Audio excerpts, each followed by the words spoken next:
আসসালামু আলাইকুম রহমতুল্লাহ। টেবুলার ছক নিশ্চয়ই তুমি জানো এবং তুমি নিয়মিতই পেয়ে থাকো এরকম প্রশ্ন। মূলত এইচএসসি হিসাব বিজ্ঞান প্রথম পত্রের দ্বিতীয় অধ্যায় হিসাবের বৈষম্য, এই অধ্যায়ের সবচেয়ে আহ, আলোচনার বিবেচ্য বিষয় হচ্ছে টেবুলার ছক নিয়ে। কারণ এই টেবুলার ছকটা খুবই গুরুত্বপূর্ণ এবং এটা পরীক্ষায় আসবেই। প্রত্যেকটা পরীক্ষায় এটা দিয়ে থাকে। 100 মার্কের যে কোনো পরীক্ষা, পুরো বইয়ের উপর পরীক্ষা হলে তোমাকে অবশ্যই এই টেবুলার ছকটা দেওয়া হবে এবং এটা প্রায় প্রত্যেকটা বছরই প্রত্যেকটা বোর্ডেই আসে। তো এই টেবুলার ছক মানে প্রশ্নটা থাকে এমন যে হিসাব সমীকরণের প্রভাব বিস্তারিত ছকে দেখাও, হিসাব সমীকরণের প্রভাব বিস্তারিতভাবে দেখাও, হিসাব সমীকরণ প্রমাণ করো, সম্পদ সমান দায় প্লাস মালিকানা সত্য প্রমাণ করো। এরকম নানান ধরনের প্রশ্ন দিয়ে থাকে। তো আমাদেরকে এই নানান রকম প্রশ্ন যে দিয়ে থাকে, এখান থেকে আমাদের সলভ করা শিখতে হবে কিভাবে টেবুলার ছক তৈরি করায় এবং এর বিস্তারিত তৈরি করার উপায়টা কি খুব সহজে। তো দেখো, জনাব সাবের আলী 2016 সালের 1 এপ্রিল নগদ 1,50,000 টাকা এবং 50,000 টাকার আসবাবপত্র নিয়ে ব্যবসায় আরম্ভ করেন। উক্ত মাসে তার অন্যান্য লেনদেনগুলো হচ্ছে: এপ্রিলের 3 তারিখে নগদে পণ্য ক্রয় করে 20,000 টাকা, ব্যাংকে হিসাব খোলা হলো 3,000 টাকা, ধারে পণ্য বিক্রয় 3,000 টাকা, তারপর মণিহারি ক্রয় 200 টাকা, একটি টেবিল ক্রয় 1,500 টাকা, পত্রিকায় বিজ্ঞাপন বাবদ প্রদান করা হয় 300 টাকা, পণ্য বিক্রয় 1,200 টাকা এবং অফিস কর্মচারীর বেতন পরিশোধ 4,000 টাকা, মেরামত খরচ 5,000 টাকা। এইটার উপর আমাদেরকে এখন একটা টেবুলার ছক তৈরি করতে হবে এবং সম্পদ সমান দায় প্লাস মালিকানা সত্য আমাদের বের করতে হবে, প্রমাণ করতে হবে। তো এই সব কিছু আমার মনে হয় যে দ্বিতীয় অধ্যায়ের হিসাবের বৈষম্য এই অধ্যায়টা সমাধান করার জন্য, অর্থাৎ পুরো হিসাব বিজ্ঞান বইটা সমাধান করার জন্য তো এই অধ্যায়টা প্রয়োজন। আর এই অধ্যায়টা সমাধান করার জন্য প্রয়োজন হচ্ছে খুব ইম্পর্ট্যান্ট একটা বিষয়।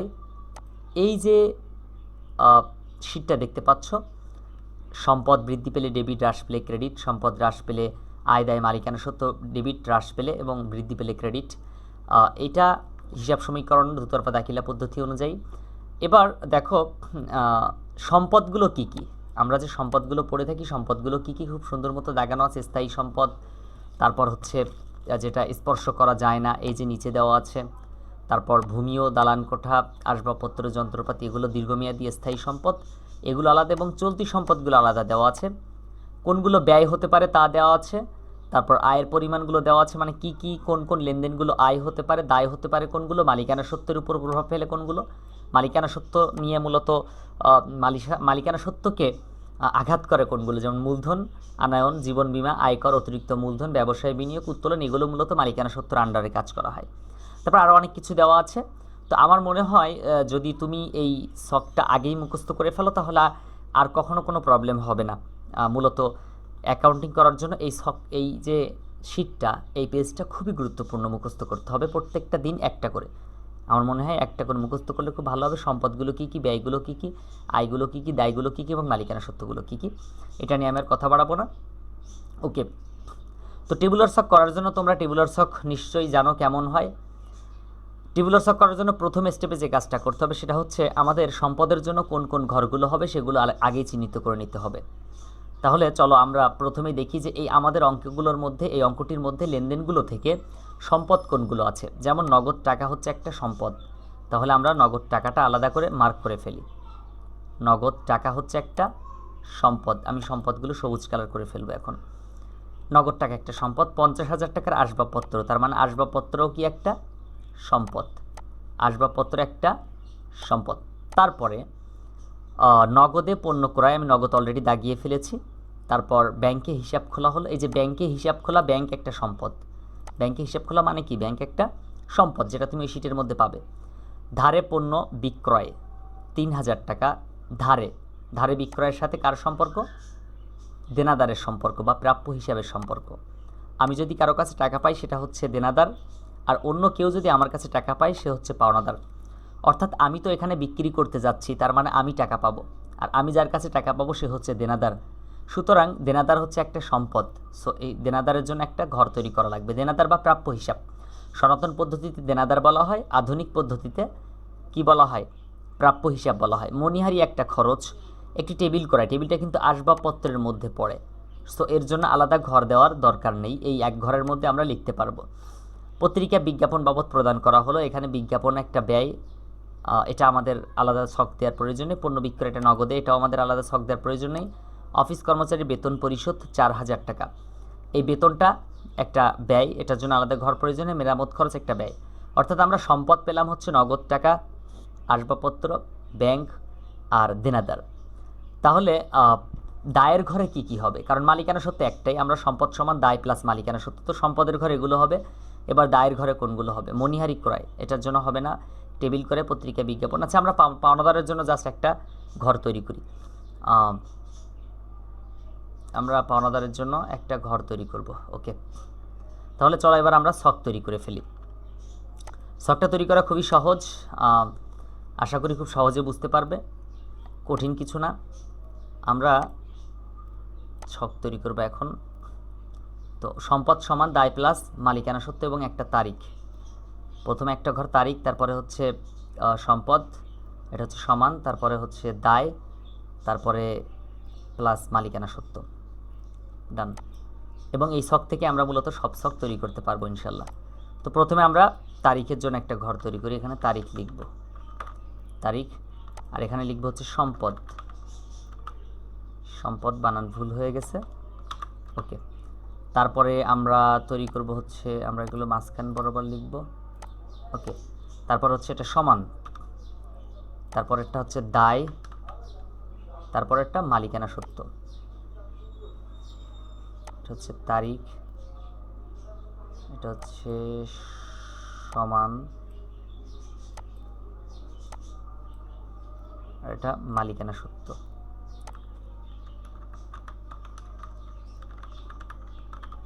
খুব মনোযোগের সাথে বুঝতে হবে, খাতা কলমে করলে আরও সহজ হতো, তো আমি কম্পিউটারে করতেছি, সেজন্য হয়তো অনেকটা আনইজি ফিল হতে পারে, তবে আমার মনে হয় খুব সহজই হবে, পারবা।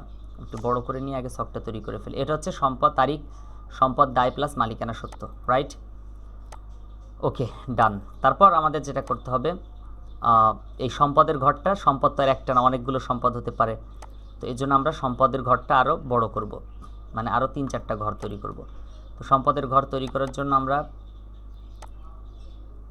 আমরা নগদের জন্য একটা ঘর তৈরি করব, তারপরে আমরা তৈরি করব হচ্ছে দেনাদার বা প্রাপ্য হিসাবের জন্য, আসবাবপত্র আছে তার জন্য একটা, তাহলে আমাদের ব্যাংকের জন্য একটা, তাহলে কয়টা হলো, একটা নগদ, আমরা নগদের ঘরে নগদ লিখে ফেলি। তারপরে হচ্ছে আমাদের থাকবে, নগদের পর থাকবে হচ্ছে আসবাবপত্র, আসবাবপত্র, তারপর থাকবে হচ্ছে প্রাপ্য, আমরা আধুনিকটা ব্যবহার করি, তারপরে হচ্ছে ব্যাংক, ব্যাংক। আর দায়ের ঘরে শুধুমাত্র পাওনাদার দিব, বলেই ফেলেছি যেহেতু, কারণ আমাদের আর কোনো কিছু দরকার নাই, পাওনাদার, ওকে, ডান। আর মালিকানা সত্ত্বের ঘরে হবে মূলধন। আমি আগে বলে রাখি, তোমরা কিন্তু এই মিস্টেক করবা, মূলধন বলতে আসলে কি বোঝানো হয়ে থাকে, মূলধন বলতে হচ্ছে এই মূলধনের ঘরের মধ্যে মূলত আমাদের লিখতে হবে আয় হলে আমরা যোগ করব, কি হলে, আয় হলে আমরা যোগ করব, মূলধন বা অতিরিক্ত মূলধন আনয়ন করলে আমরা যোগ করব, আমি এগুলো লিখে দেখি, অতিরিক্ত মূলধন আনলে যোগ করব, অতিরিক্ত মূলধন, ওকে। তারপর আমরা ব্যয় হলে বিয়োগ করব, ব্যয় হলে বিয়োগ করব, আর উত্তোলন করলে বিয়োগ করব। এই বিষয়টা কিন্তু খুব ভালোভাবে মনে রাখতে হবে, মালিকানা সত্ত্ব বলতে মূলত এই কাজগুলোকে বোঝাচ্ছে, এগুলো খুব ভালোভাবে বুঝতে হবে, যে মনে রাখতে হবে যে মূলধন বলতে মূলধনের ঘরে আমরা কোনগুলো লিখব, আয় হলে যোগ করব, অতিরিক্ত মূলধন যোগ করব, ব্যয় হলে বিয়োগ করব, উত্তোলন হলে বিয়োগ করব, ব্যাস। তো এই হচ্ছে আমাদের অঙ্কের ছক। এখন আমরা চলো তাহলে অঙ্ক শুরু করি।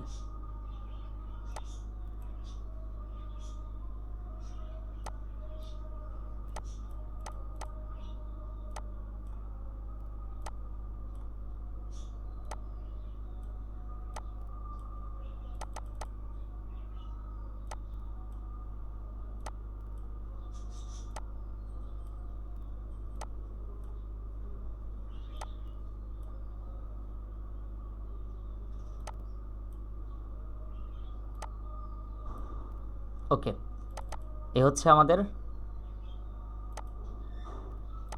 ছক।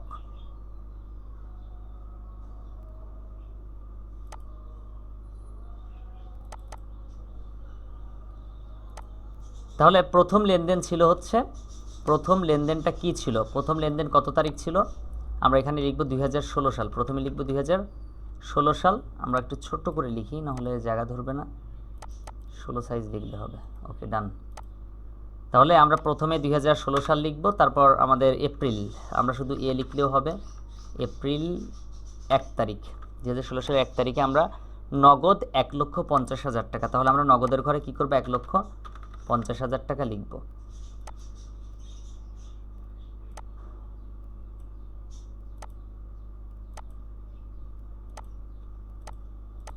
ওকে, তাহলে প্রথম করে আমরা লিখব কত, 1,50,000 টাকা।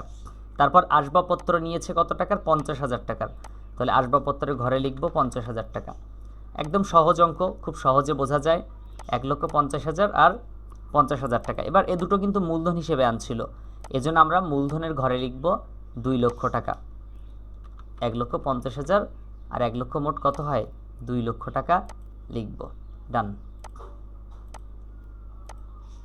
ওকে, মূলধন হিসেবে আনছিলাম এজন্য মূলধনের ঘরে লিখলাম, নগদ আনছিলাম নগদের ঘরে লিখছি, মালিকানা মূলধনে মানে আমরা যেগুলো নিয়ে আসবো সবগুলো কি প্রথমে, বছর প্রথমে মালিক যা আনে সব এক একটা সম্পদ, দায় যাই থাক না কেন, যতগুলো সম্পদ থাকে না কেন সবগুলো মিলে একটা কি হয়ে যায়, সবগুলোই কিন্তু একটা মালিকানা সত্ত্ব হিসেবে লিখতে হয়। তারপর দেখো এপ্রিলের 3 তারিখে কি লেখা আছে, এপ্রিলের 3 তারিখ। ওকে, এপ্রিলের 3 তারিখে বলা আছে নগদে পণ্য ক্রয় 20,000 টাকা। ক্রয় কিন্তু একটা ব্যয়, আবার নগদে পণ্য ক্রয়, তো নগদে পণ্য ক্রয় করলে নগদ টাকা কি হবে, কমে যাবে। নগদ টাকা কিন্তু কমে যায় নগদে পণ্য ক্রয় করা হলে, তাহলে নগদের ঘরে বিয়োগ করতে হবে কত টাকা, 20,000 টাকা, যেহেতু আর ব্র্যাকেট দিলেই আমরা বুঝবো এটা বিয়োগ করা হয়েছে, 20,000 টাকা। ডান। তারপর যেহেতু এটা একটা ব্যয় এজন্য আমরা কি করব, মূলধনের ঘরেও বিয়োগ করব, মূলধনের ঘরেও বিয়োগ করব। তাহলে নগদে পণ্য ক্রয় 20,000 টাকা, যেটা দুই পাশে। আসলে এই অঙ্কগুলোর ক্ষেত্রে একটা বিষয় মনে রাখতে হবে তোমাদেরকে, প্রত্যেকটা লেনদেন দুটি জায়গায় যাবে, সেটা সম্পদ, দায় এবং মালিকানা সত্ত্ব যে কোনো ঘরের দুটি জায়গায় আমাদেরকে লিখতে হবে, যে কোনো দুই জায়গায়। সেটা যদি সমানের আগেও বসতে পারে দুই জায়গায়, সমানের পরেও বসতে পারে, আবার সমানের আগে পরে দুই পাশেই বসতে পারে। ওকে, এই বিষয়টা মনে রাখতে হবে। তাহলে আমরা কি করলাম, নগদে পণ্য ক্রয়, ক্রয় একটা ব্যয়, এই জন্য আমরা মূলধনের ঘরে লিখলাম, আর নগদ টাকা কমে গেছে জন্য নগদান হিসাব ক্রেডিট লিখলাম, অর্থাৎ নগদের ঘরে বিয়োগ করলাম। ওকে, তারপরে লেখা আছে ধারে 7 তারিখে ব্যাংকে হিসাব খোলা হলো। তো ব্যাংকে যদি হিসাব খোলা হয়, এটা হচ্ছে 7 তারিখ ব্যাংকে হিসাব খোলা হলো, তাহলে তুমি একটু বাস্তব কথা চিন্তা করো তো। তুমি মনে করো একটা প্রতিষ্ঠান, এখন তোমার কাছে 3,000 টাকা আছে, তুমি এই 3,000 টাকা নিয়ে কি করলে, 3,000 টাকা তোমার কাছে ছিল, তুমি এই 3,000 টাকা নিয়ে নিলে, এই যে 3,000 টাকা আমি এখন বিয়োগ করে দিলাম। ডান। তারপরে এই 3,000 টাকা নিয়ে তুমি কি করলে, একটা ব্যাংক হিসাব খুললে, তাহলে ব্যাংক হিসাব খুললে ব্যাংকে টাকা বাড়বে, তোমার যেহেতু নগদ টাকা কমে যাচ্ছে, নগদ টাকা নিয়ে যাচ্ছ, আবার যখন তুমি ব্যাংকে জমা দিচ্ছ তখন কিন্তু ব্যাংকে টাকাটা বেড়ে যাবে, তাই না? তাহলে ব্যাংকে কি করতে হবে, যোগ করতে হবে 3,000 টাকা, 3,000 টাকা।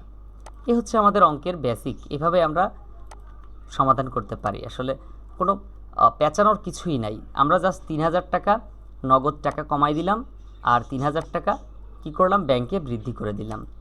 তারপরে দেখো ধারে পণ্য বিক্রয় 3,000 টাকা, ধারে পণ্য বিক্রয়, ধারে বিক্রয়ের সাথে দেনাদারের সম্পর্ক বা প্রাপ্য হিসাবের সম্পর্ক, অর্থাৎ এটা হচ্ছে এপ্রিলের 10 তারিখ।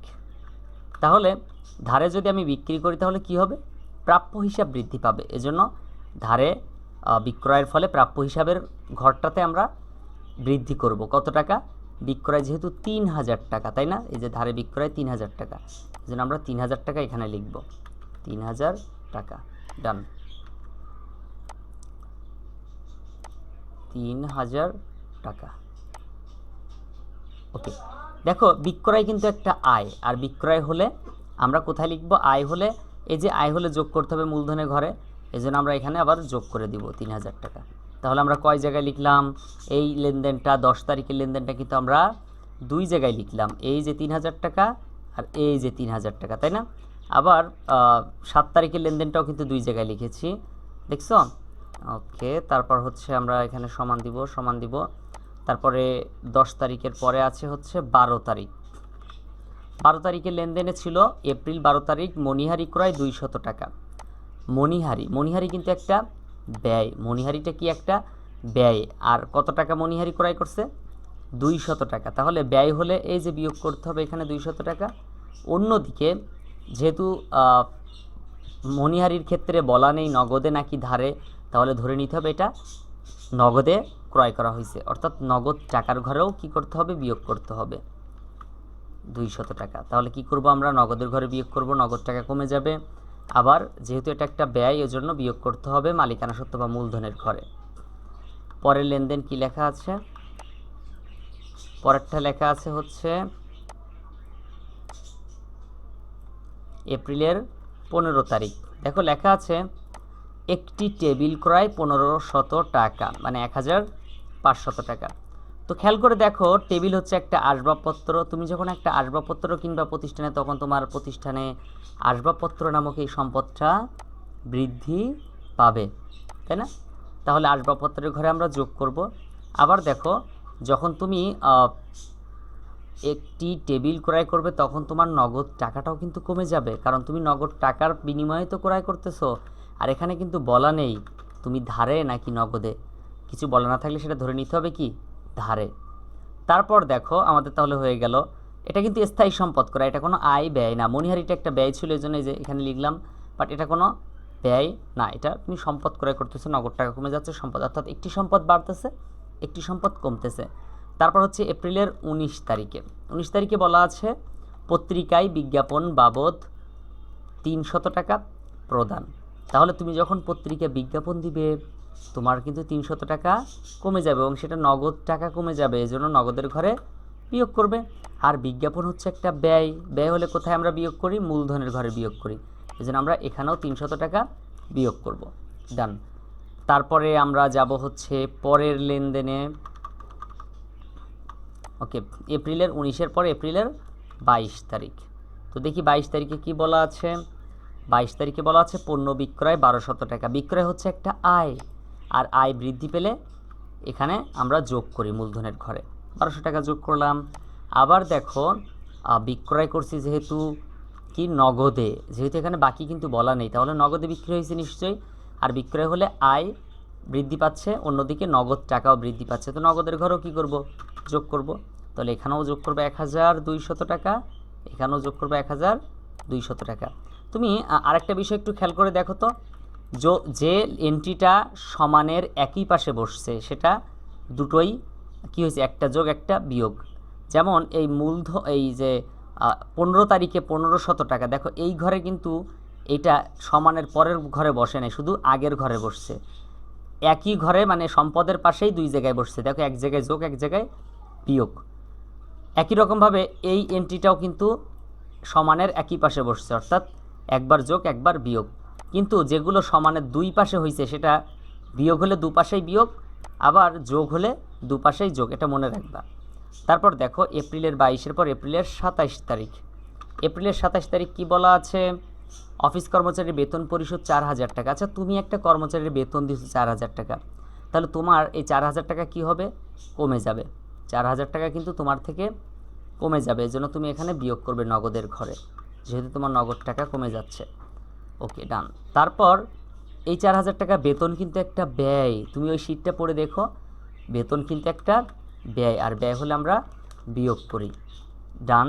27 তারিখের পর হচ্ছে এপ্রিলের 30 তারিখ। এপ্রিলের 30 তারিখে লেখা আছে মেরামত খরচ। মেরামত একটা ব্যয়, শীটের মধ্যে লেখা আছে দেখবা, মেরামত কি একটা ব্যয়।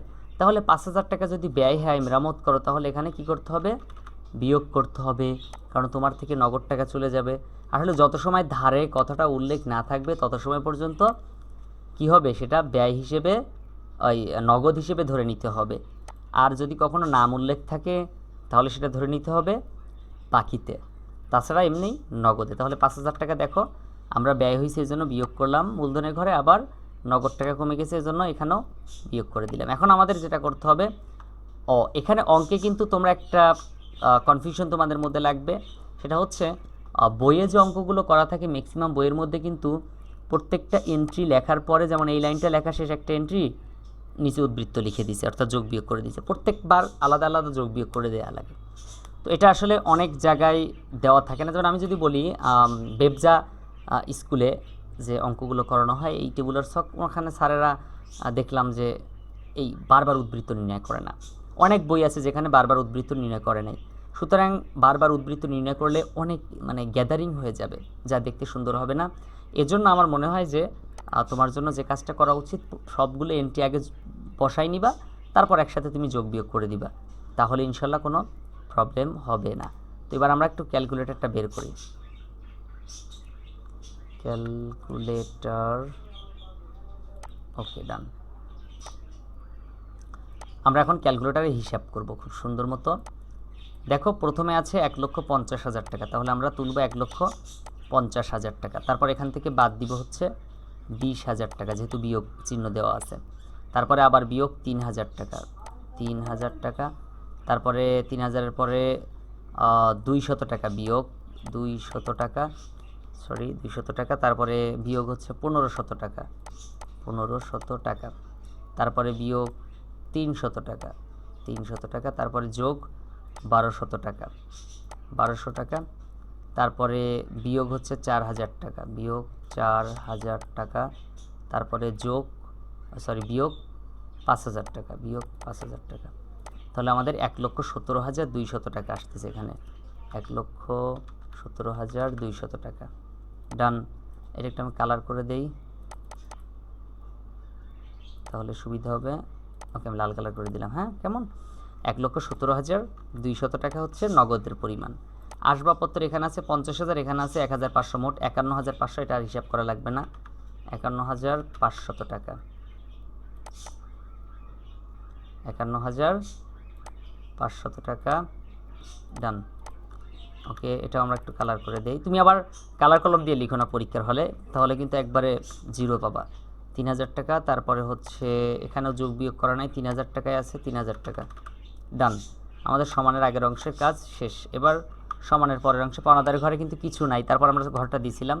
এখন আমরা পাওনাদার হিসাবটা করব। দেখো সব মুছে ফেললাম। তারপর প্রথমে আমরা লিখব 2 লক্ষ টাকা, 2 লক্ষ। তারপরে মাইনাস 20,000 টাকা, মাইনাস 20,000 টাকা। তারপরে যোগ 3,000 টাকা, যোগ 3,000 টাকা।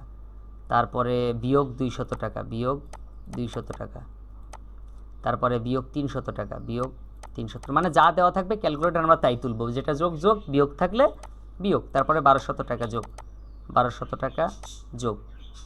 তারপরে বিয়োগ থাকবে 4,000 টাকা, তারপরে বিয়োগ থাকবে 5,000 টাকা। তাহলে আমাদের থাকতেছে 1,74,700 টাকা। এখানে আমরা লিখব 74,700 টাকা। এটা হচ্ছে পুরো মালিকানা সত্ত্বের হিসাব বা মূলধনের হিসাব। ওকে, এটা আমরা একটু কালার করে দেই তাহলে বুঝতে সুবিধা হবে। ওকে, এবার দেখো আমরা যেটা করব, ছকটা একটু রিপেয়ার করতে হবে। হ্যাঁ, কারণ আমরা চাচ্ছি এখানে একটু মুছবো।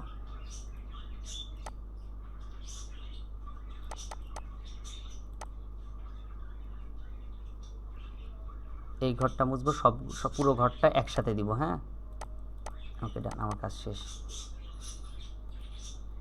ওকে, এখন দেখো আমরা এই সবগুলো একসাথে কি করব, যোগ অবস্থা আছে। যদি কোনোটা বিয়োগ থাকতো বিয়োগ করতাম, সবগুলো একসাথে কি করব, যোগ করব।